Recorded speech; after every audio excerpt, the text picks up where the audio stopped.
Hello, everyone. Good morning, good afternoon. This is Jorge UTA for the discussion section of Introduction to Cultural Studies with Professor Judith Rodenbeck. Thank you for joining me this time in this specific week. We're gonna be doing the discussion section online and as a pre-recorded material, but in the next couple of weeks we are going to be doing the discussion section online but live. That means that I will be sending an email with the information on how to join the Zoom meeting that we will be using so that we can um, gather synchronously but online in the next couple of weeks.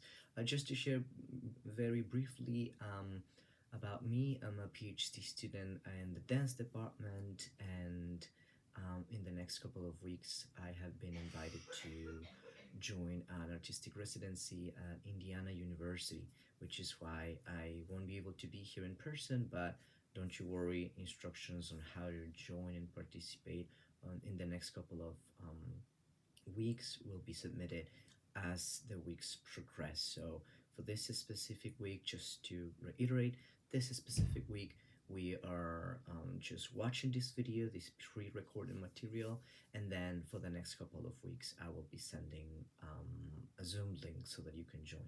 All of this is in regards to the discussion section, but the lectures are going to happen in the normal way, which means you will continue to join and participate of the main lectures by attending in person on the Student Success Center room where we've been gathering so far. So, okay, just a couple of notes before I start. I wanted to say welcome. I'm happy to have you here. I know that it's going to be a fantastic quarter, and I'm gonna do my best so that you walk away from this quarter with a lot of ideas that feel relevant to you, a lot of insights that feel useful for you, and that I hope that in that way it's not just another course, but I really do hope that it's something that you enjoy, that's something that you can get value from, and something that can inform the rest of your studies here at UCR. So, just as a clarification, because I had a couple of students asking me about this or sending emails about this, for the first week, the first discussion section, which was scheduled for Monday, January 5th, we did not hold a gathering. We did not have a meeting for January 5th because the first lecture was only happening the next day, right? So we didn't have anything to discuss in that meeting, so no worries. The attendance is going to be showing for everyone. Everyone is gonna be registered as if they participated, as if they came, right? Because we didn't hold that specific discussion section again on January 5th. Now, this video right here, this pre-recorded material, is equivalent to the discussion section that we are having on Monday, January 12th, right? That's going to be on the 12th, we're going to be having this pre-recorded material. And then for the next weeks, we'll be joining online synchronously, but online. Okay, just to clarify once and for all any conversations or any doubts that might have been still pending. Um, Now, I also wanted to say that normally for the discussion section, we will be having a lot more back and forth, right, between you and me. So I'll be inviting you to share your perspectives and your thoughts and your questions and your ideas as well. But this time around, since this is a pre-recorded material, since this is a video, what I thought I could do was to do a recap, a review of all the materials that we've been covering so far. Why? Well, because as you know, if you've had the chance to check the syllabus by the moment that this video goes out, I know that Professor Judith Rodenbeck will have done the review of the syllabus with you during the main lecture on Thursday. But I did wanted to say a couple of things about the syllabus. So if you want to go and check, you will see that you will have three different examinations, right? These examinations will be happening uh, live in person while you are joining the main lectures at the Student Success Center, the third floor. These examinations will be testing, review, and recapping the readings of each module. We have three modules in this course. If you check the syllabus, it will show you that the first examination will be happening January the 29th, and that is going to be an examination covering all the first 3 weeks of content. Sorry, the first 4 weeks of content. I didn't mention the fourth week because it's just a review, right? And during the fourth week, you will not be having more readings, but rather just a review of what already happened. That is why I thought I wanted to offer you something of value. I wanted to offer you something that you can return to, something that you can use, maybe as a podcast, maybe as a YouTube video that I know that a lot of my students like to use in order to prepare themselves for the exams or even to be able to really grasp and hone in the ideas, right, of the course. So hopefully in this audio visual way, you can understand even better, right, the material of this first week.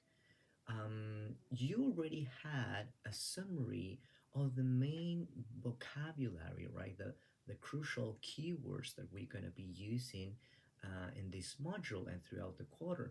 So Professor Rodenbeck, she already offered this last Thursday, so yesterday, as the moment of me recording this, on January 8th, she provided a list of words, a vocabulary, including culture, hegemony, including ideology, and several words that you already know what they mean. Interpolation, right? You already have a very solid definition of those words.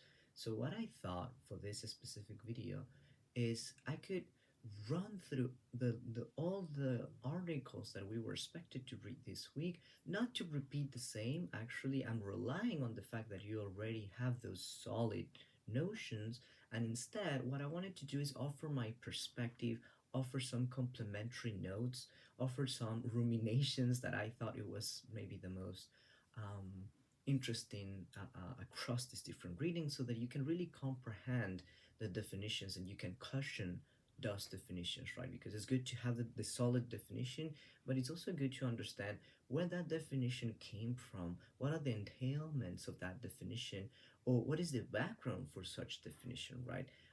Maybe we can all relate to when somebody gives us a rule, right? It's always good to understand why is that rule in place.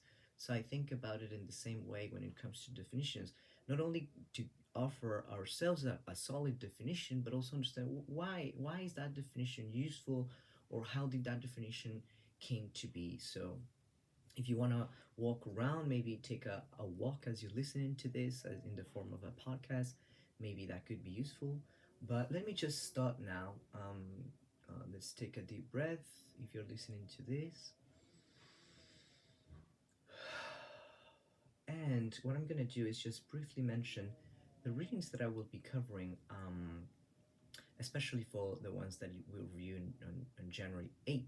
So we're going to be discussing that all the readings for that week, including the introduction to part one of the book that we're reading for this quarter: culture, ideology, hegemony, right? The introduction of that book, of that section of the book, I will be reviewing that, which is in itself a summary of the entire section. So I'm gonna be offering you a review of the review. So that way, hopefully, you feel like you've been grinding and grinding in a finer and finer way these same concepts, right? I'll be also reviewing Karl Marx and Friedrich Engels, the ruling class and the ruling ideas, right? Then I'll go with Jürgen Habermas, The Public Sphere, an encyclopedia article. We'll also cover Antonio Gramsci, History of the Subaltern Classes, the Concept of Ideology, cultural themes, ideological material, and we will finish off with Louis Althusser on the article Ideology and Ideological State Apparatuses. The order of these readings are slightly changed in the edition of the book that we are using as a PDF. So I'll be covering those readings, but in a slightly different order. So here we go. Welcome again, and come on this ride with me so that we can dive even deeper into these concepts that you have been exposed to for this first week of the Introduction to Cultural Studies class. So, part one of the book is culture, ideology, and hegemony, a couple of concepts that we've been already sort of ruminating on and discussing. So, if you're following this conversation not by walking, but if you are actually on your desk, I will recommend that you open up the PDF so that you are following this reading that I'm doing with you alongside. Sometimes people have different modes of intelligences or different kinds of intelligences. Some people are work better by listening to things as in a podcast, and some other people prefer to see things, right, as if scrolling through the PDF. So if you are joining from your desk, please open up that PDF of the book that we're using for this class. I'm starting on page 42. It says Introduction to Part 1. So, as I mentioned a second ago, this is a summary of the entire section. So, we're going to have, in a nutshell, a couple of notes about the different readings that I will be jumping into in a second. But what is relevant here on page 42 is that the authors of the book are mentioning that Marx and Engels presented their materialist theory of history, whereby material interests and class struggles are conceived as the ruling forces of history. That is relevant because many historians might consider that history is a progression of events, right? That history is a progression of ideas. But what Marx and Engels are saying is that history progresses based on class struggles in plural, and material interests, right? The material interests that mediate those class struggles, as opposed to what you might say, as opposed to the actions of great individuals like, I don't know, Aristotle or right, or Descartes or Napoleon. Like, usually history is based on, oh, what did this important person said or do. But Marx and Engels are providing a contrasting perspective by saying it's not because of great individuals or ideas or political events like elections and wars. Histories in plural, we could say, evolve. The histories of different countries or cultures evolve because of the material interests that are mediating class struggles, right? Different, the bourgeoisie class versus the proletariat class. Those are terms that you might have been exposed to, which is another way to say working class people, dominant people, the hegemonic people, how they fight with one another. They have contraposing interests, right? In this introduction, the authors are also mentioning how the Gramsci came to define ideology, right? The concept of ideology in itself, which you might have been exposed to this term already more and more as we saw the infograph, right? The use of this word has escalated a lot in the last couple of years, and it tends to have this negative connotation to say when somebody says, oh, so and so has this particular ideology, as if they had a specific agenda. But as we saw with Professor Rodenbeck, that is both wrong and right. Why is it wrong? Because an ideology is not always something negative, but it's right in terms of this the programmatic aspect of ideology, as Professor Rodenbeck mentioned, and Gramsci is, of course, mentioning as well in this article. An ideology is not just a set of ideas. An ideology is a set of ideas that we want to implement. So therefore, that is the meaning of the word programmatic. We have a program. There's something that we want to do with those ideas because we think that is the ideas that we have are the most accurate, and so we want to see the world being in alignment with those ideas, right? And so, according to Gramsci, when he's defining or thinking of ideology, he's thinking that ideology are the ruling ideas. The ruling ideas. We mentioned already those words, right? Rule and ideas, and now we're using them together. Gramsci is defining ideology as the ruling ideas which present the social cement which unifies and holds together the dominant social order. So in that way, it's not only ideas that people have that are superfluous or that don't have a specific impact. On the contrary, Gramsci is thinking that is the social cement that holds together the not any social order, because there are many social orders in the family, right, in your group of friends, but he's talking about the dominant social order. He describes his own philosophy of practice as a mode of thought opposed to ideology, which, among other things, includes, of course, actions. But I'm going to jump into that, which is actually my favorite part towards the end of this video. But just to know that he's opposing ideology to a philosophy of praxis, right? And the philosophy of praxis has to do with practice, with things that we do, things that we practice, things that we that are actionable, right? So that is important to keep in mind. Progressing on this first text, we see a couple of notes on Walter Benjamin, but since Walter Benjamin was not included in the syllabus for this week, I'm not going to review it, and instead I'm going to continue to dive deeper into the notes that refer to the articles that we did read in this specific first week. So in page 44, Habermas notes how Habermas or Habermas, depending on the pronunciation, notes how the bourgeois society was distinguished by the rise of a public sphere. So that is another keyword that we've been considering, right? And it's important to know why do we even think about the public sphere, or what kind of structural transformations took place in history. And then we go back to understanding the understanding of history as the clash between the material interests of different classes, right?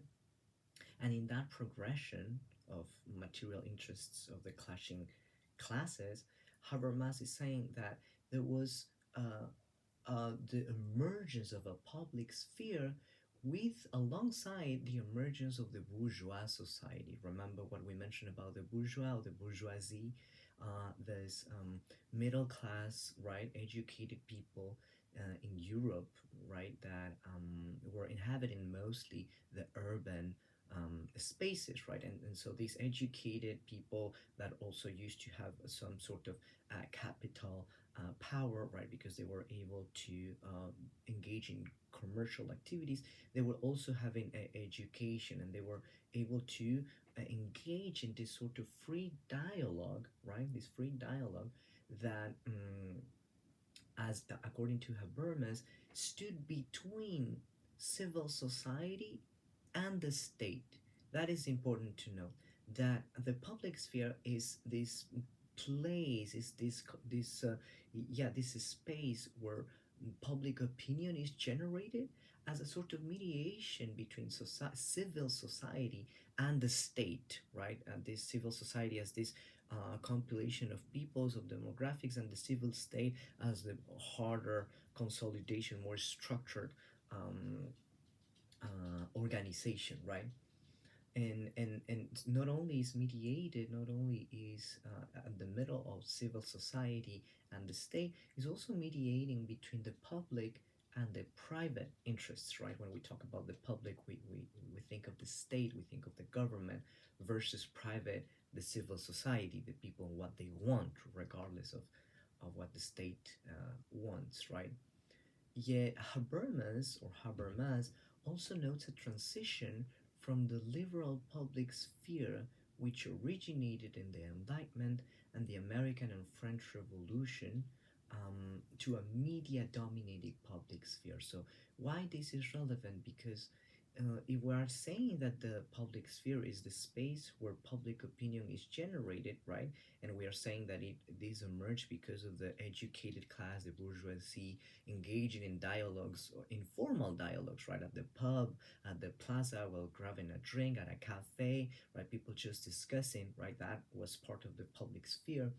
Then we need to understand at the same time that this is different from the media dominated public sphere of the current era, right? So this class is from the media and cultural studies department, so definitely we need to think about all of these issues of hegemony of the public sphere in relation, always in relation to media, right? So the in the book we see that there's a mention to how in the 18th and the 19th centuries a lot of politicians will engage in the public sphere, that is they will participate of the consolidation of the shaping of public opinion, right, by having their own journal and publishing a newsletter or anything that can be printed, right? So that is the reference to media that we need to always keep in mind, because people were finally able to disseminate their ideas and say, hey, I think this way and I think this other way and I think the government should be structuring this or that way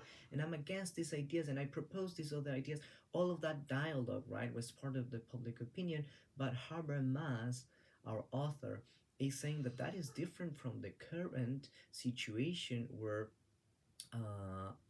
there are these media conglomerates that are shaping and dominating the public sphere, right? So it's not only individuals saying what they think, it's also these large media conglomerates that are sort of fabricating um, consent. That is how it's told in this book, that large media conglomerates are fabricating the consent that usually will come from individual people participating the um, of the public sphere where public opinion is shaped, right?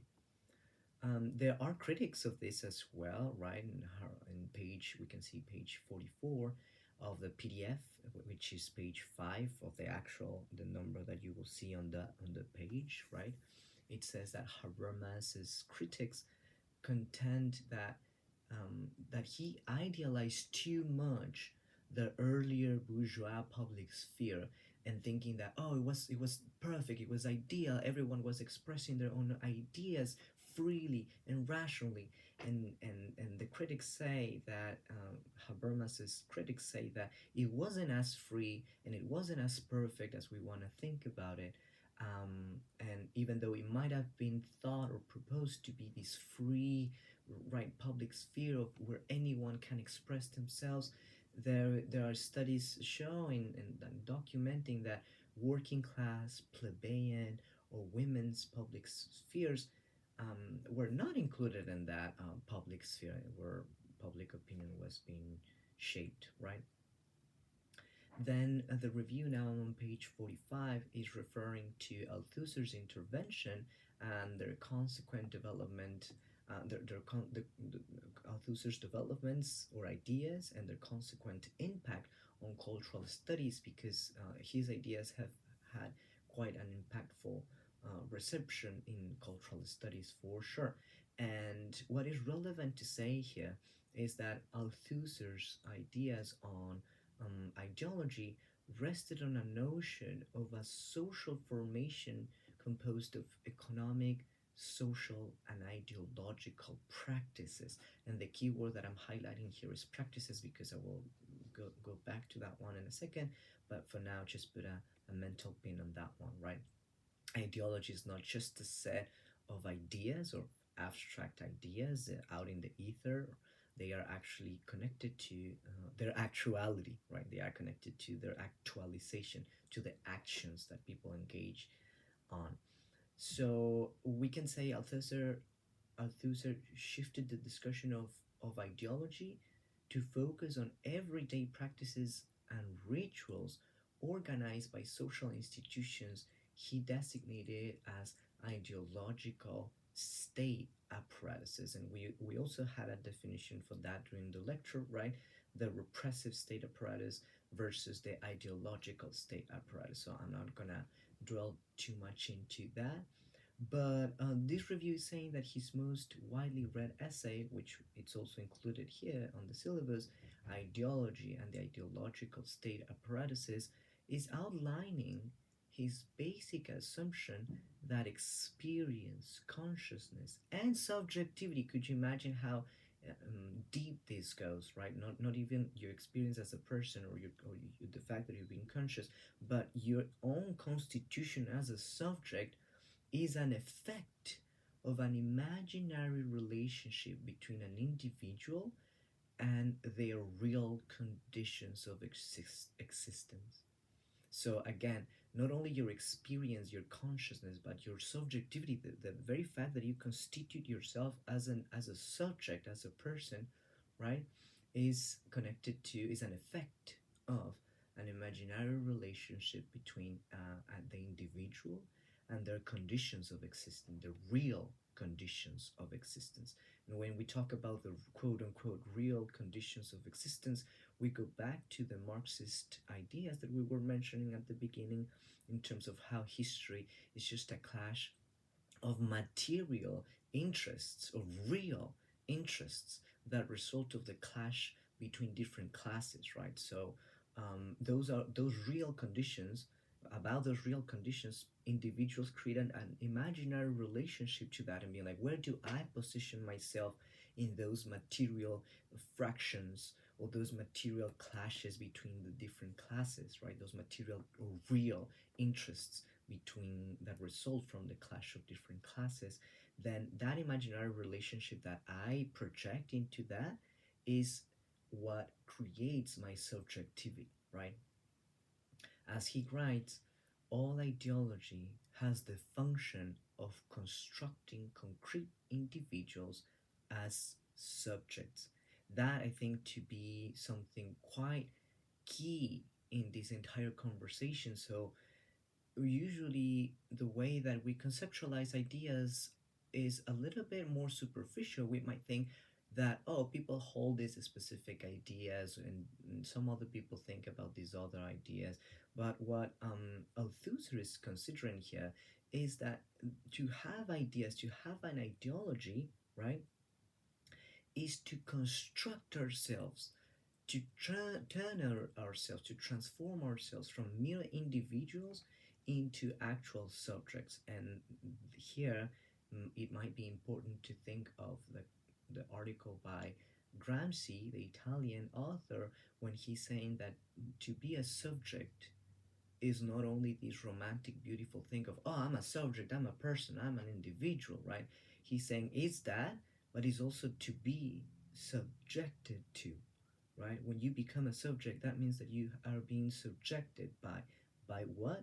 By the ideas, by the ideologies that are that are being that are interpolating you. But I'm jumping ahead of myself. We'll talk about interpolation in a second. But suffices to say for now that that is the connection that the author is saying, that to have ideas is to construct ourselves, to turn ourselves into a subject.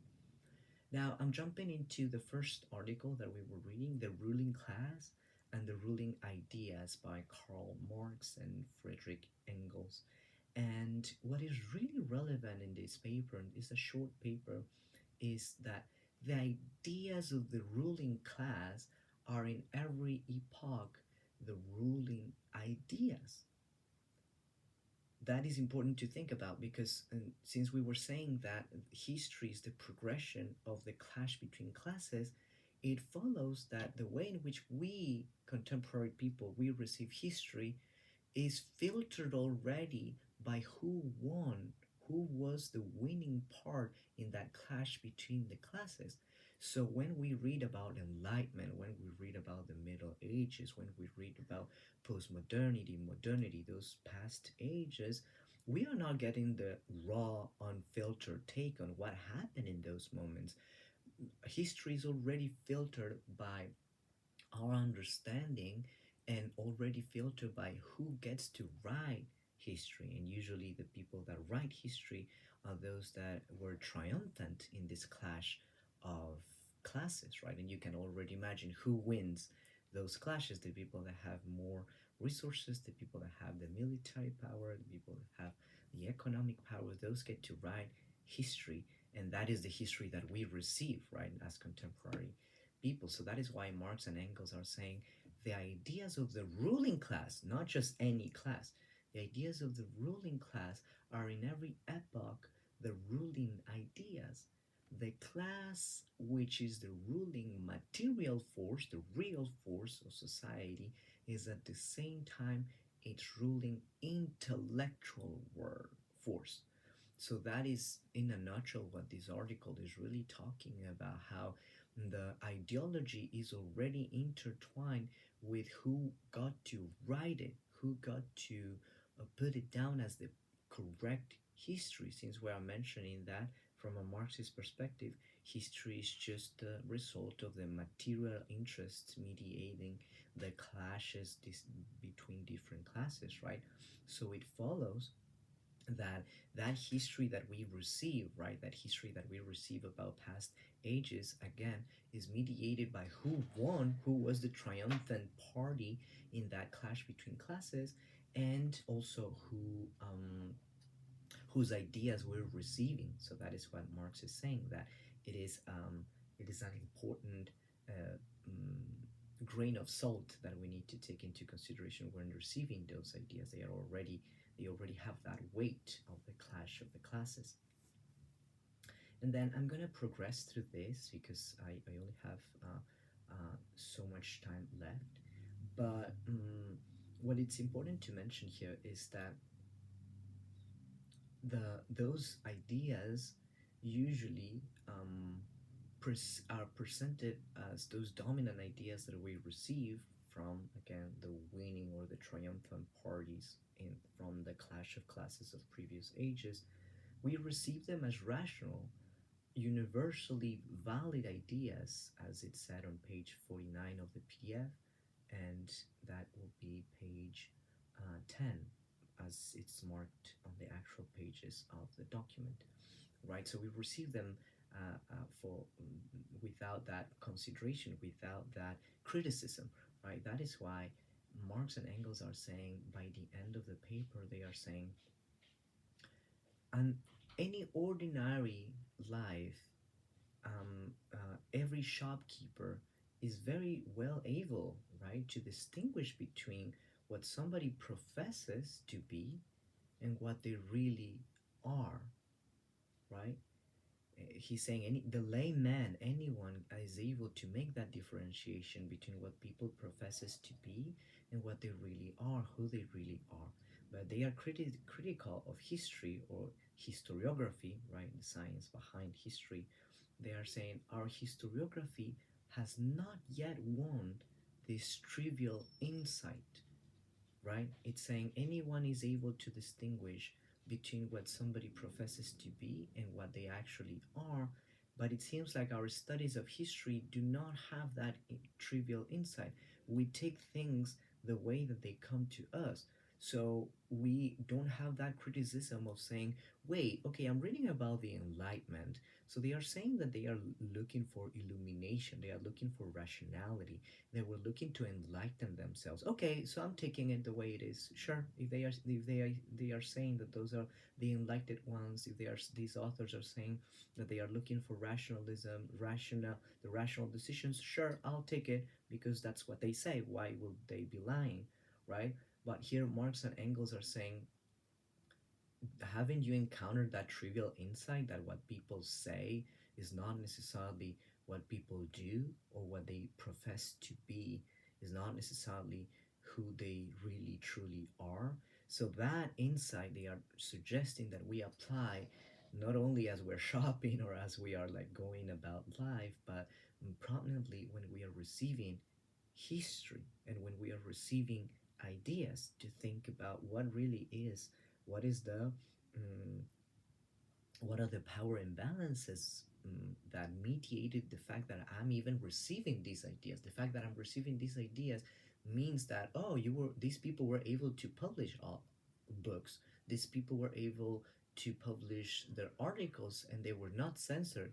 These articles were not burned. Those articles were not taken out of the main syllabus or the main library. I'm receiving them, so therefore there's they probably belong to the dominant or the winning party, right? In the clash of classes that history is mediated by, as Marx and Engels are mentioning. So that is it for this article. I think that is the most crucial idea for the article by Marx and Engels. Now I'm gonna jump into the next one, Antonio Gramsci. This is in page 52. The article is called The History of the Subaltern Classes, the Concept of Ideology, Cultural Themes, Ideological Material. So it follows that if we are talking about the classes that ended up triumphantly, that ended up winning the clash between classes, then we can also talk about the subaltern classes, those who did not win, those whose ideas were not published, were not replicated in books, and were not received by us in our contemporary times, right?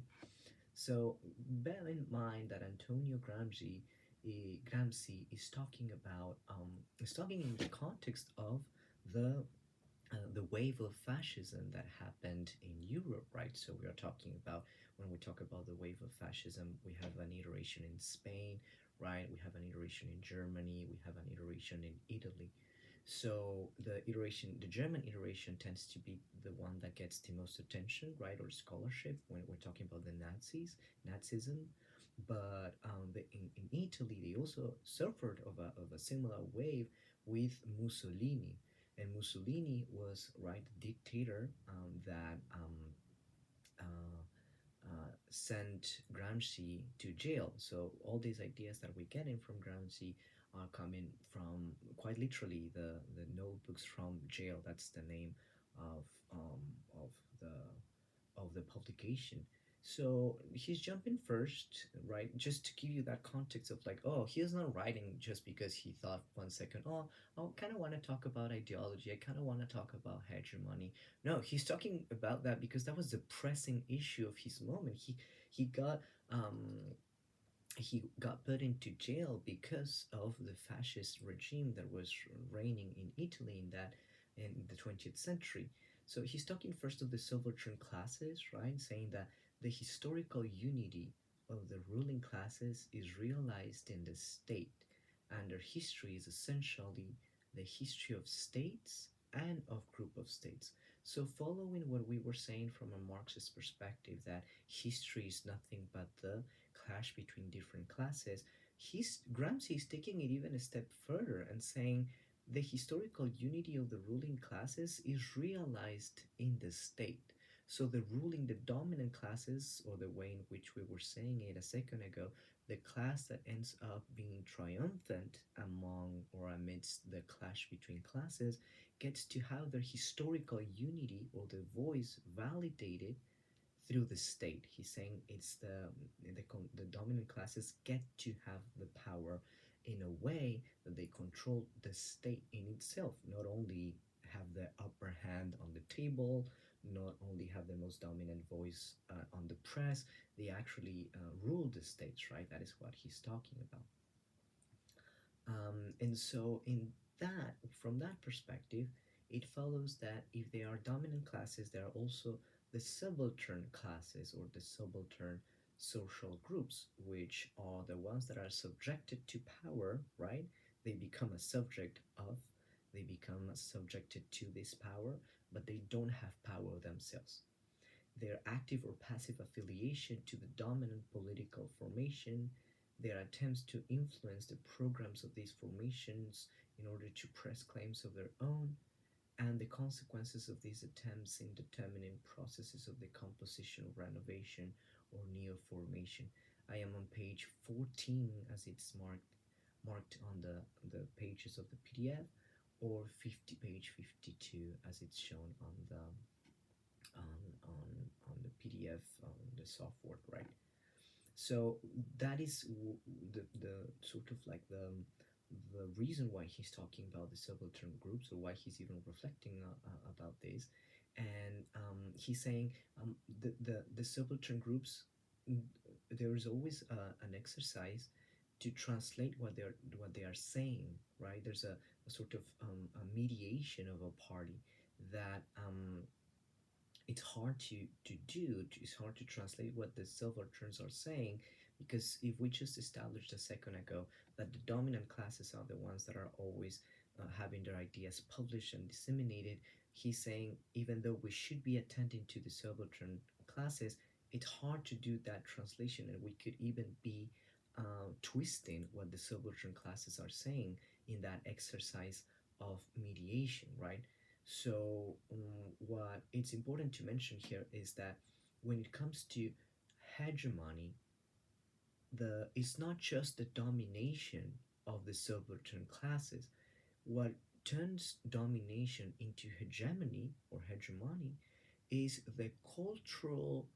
um, the use of culture to naturalize such order in a way that the subaltern doesn't necessarily feel dominated. The subaltern will feel like, "Oh, okay, yeah, that's the way to go. I should be dominated. It's normal. That's the normal order. I should be subjugated. I should be subjected to this kind of domination." That is the key that I want to highlight here.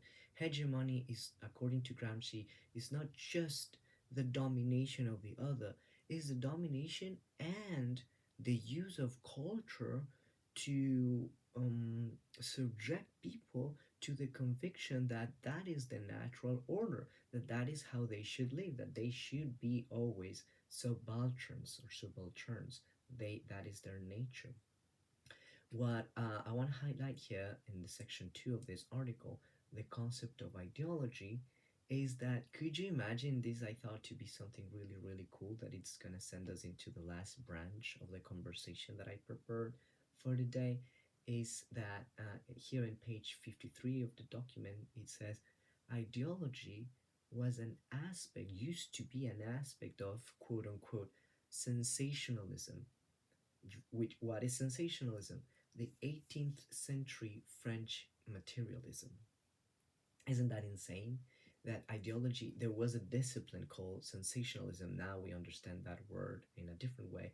But sensationalism used to be this 18th century French materialism that included a branch, right?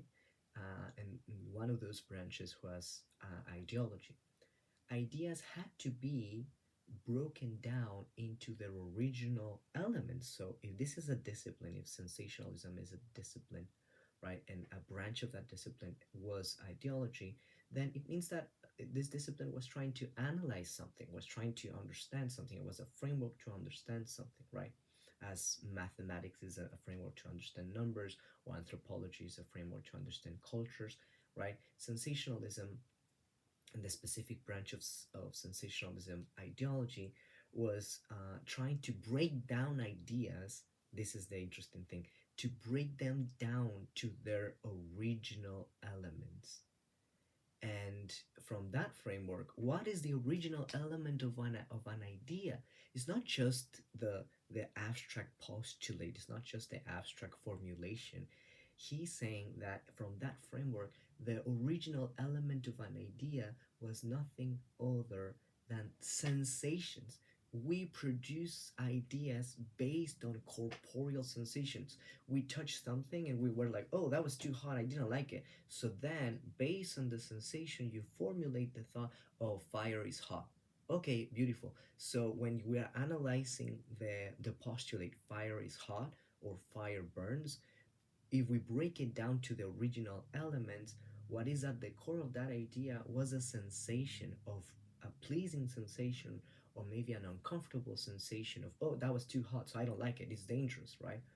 That is really interesting to me because it's taking this whole conversation of ideology and of ideas back to the level of the body and the sensations, right? Usually we want to think of ourselves as like rational beings that only think of ideas because of the pleasure of it, of, "Oh, I prefer that idea because it's more logical, that makes more sense." What the author is saying here is that at the core of the ideas actually are sensations, right? And that is the important thing here, because um, there are there are very few accounts of ideas based on physiology. So in page 54, I recommend that you check that page. It's talked about how The analysis of ideas will therefore needs to include the analysis of physiology. How do we feel? Do we feel more comfortable around certain objects or people? Do we feel displeased? Do we feel attracted? And how those sensations, those bodily sensations, highlight or produce a certain idea that then we fall prey of our own ideas. We think that, oh, I think of that because that is just the most logical thing, that is just what I need to be thinking. And instead they are saying, those ideas are rooted in our sensations. We don't even know, we might not even know that that is the case. That is why Gramsci is referring to Marx in page 54, saying that Marx thought that a popular conviction often has the same energy as a material force or something of the kind, which is extremely significant. So, could you believe saying that an idea is even stronger or as strong as a material force? And that could become truth if we understand that in the end, our ideas are based on matter, are based on our perception, are based on our bodies, right? That is the crucial assertion that I want to highlight there. And then I'm gonna skip. Usually on this document, it will say that the next article to read is Walter Benjamin's The Work of Art and the Age of its Mechanical Reproduction, but that is only due for next week, so I'm not gonna be covering that one, and I'll finish off instead with the article that we were supposed to read for this first week, which is hold on a second, I'm scrolling. I have the cultural industry, which is also not the article that we need to review.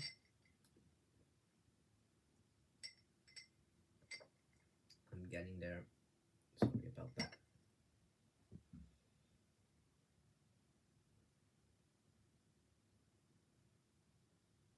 And so the next article that we are to read is this one over here.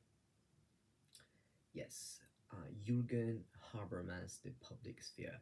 So, just as in a nutshell, remember the public sphere. By the public sphere, we mean the realm of our social life in which something approaching public opinion can be formed, right?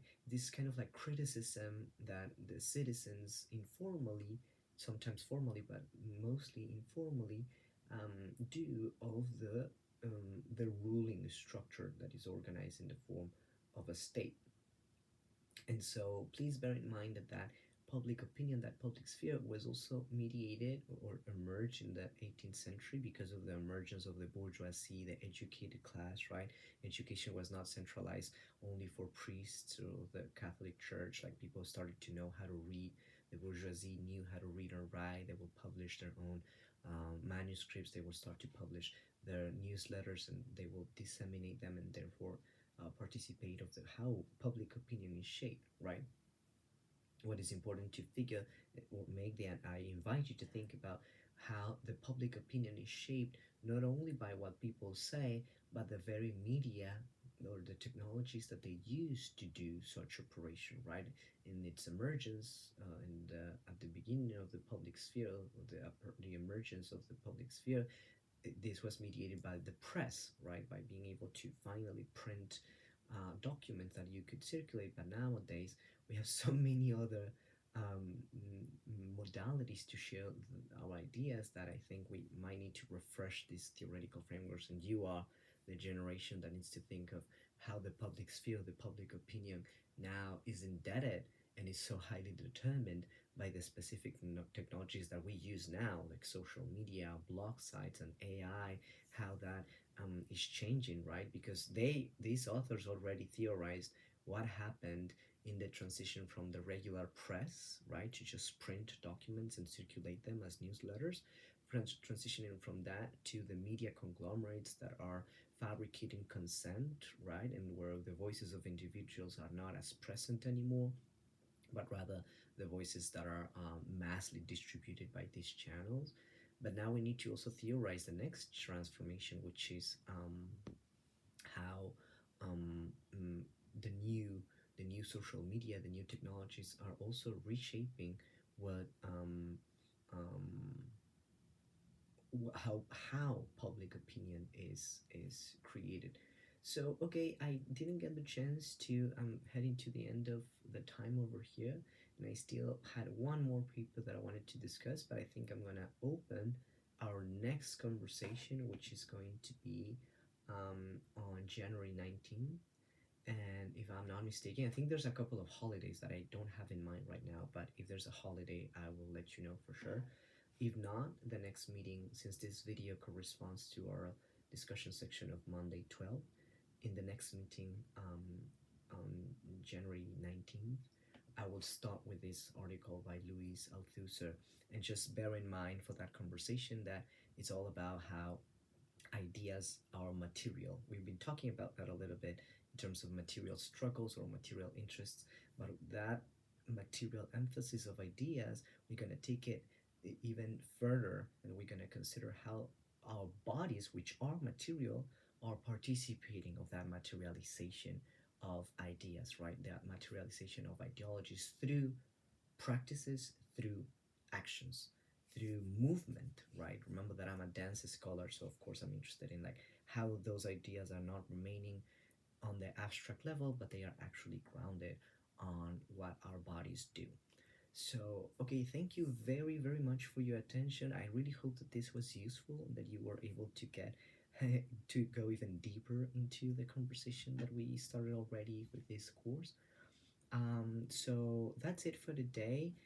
I am gonna finish off by saying that on our canvas, if you go to the left, the navigation menu, you will see that there's something as that says discussions. There's a discussion page on our canvas page, and I'm gonna create there a space for you to share what is about after reviewing all of these different things, after reviewing all of these different concepts and keywords, vocabulary, articles, so much content that we've reviewed, I want you to post just what is that one thing that really got your attention, and be strategic. Don't talk about, be honest with you. What is it? What is that one thing that actually you are interested in, that you became enlightened by, that you thought, oh, that's a cool formulation? So just go ahead and write it just in a couple of sentences, 3 to 4 sentences, nothing long.